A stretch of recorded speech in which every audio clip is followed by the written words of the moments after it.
கலங்கரை விளக்கம். பழந்தமிழர்கள் நிலங்களை குறிஞ்சி, முல்லை, மருதம், நெய்தல், பாலை என 5 வகையாக பிரித்து வாழ்ந்து வந்தனர் என்பது நாம் அறிந்ததே. அவற்றில் கடலும் கடல் சார்ந்த பகுதியாக விளங்கும் நெய்தல் நிலப்பகுதியில் தொழில் புரிவதற்கு ஏற்ற படகுகள், கப்பல்கள் போன்றவற்றை உருவாக்கி வாணிகம் செய்தனர்.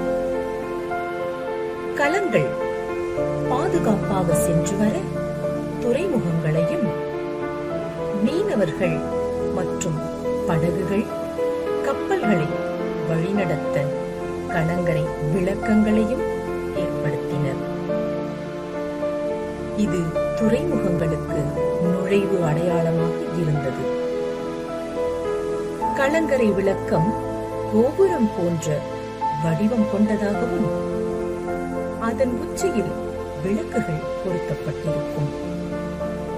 தன் வெளிச்சம் கொண்டு கப்பல்களை அழைக்கும் ஓர் அற்புதமான தமிழரின் தொழில்நுட்பமே கலங்கரை விளக்கம். இவற்றின் செய்திகளை சங்க இலக்கியங்கள் மூலம் நம்மால் அறிய முடிகிறது.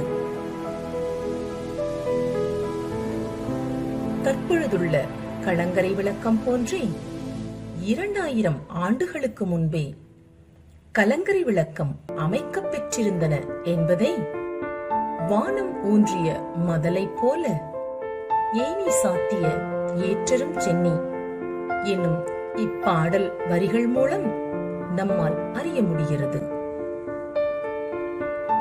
சோழர்களால் முதலில் உருவாக்கப்பட்ட 1000 வருடங்கள் பழமை வாய்ந்த கலங்கரை விளக்கம் நாகப்பட்டினம் மாவட்டம் கோடியக்கரையில் அமைந்துள்ளது.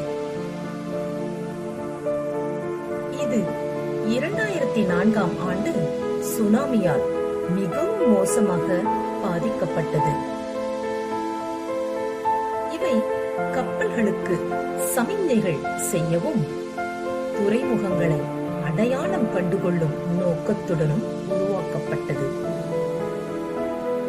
சென்னை உயர்நீதிமன்ற வளாகத்தில் பழமையான சென்னையின் 2வது கலங்கரை விளக்கம் 1844ஆம் ஆண்டு 161 அடி உயரத்தில் கட்டப்பட்டது.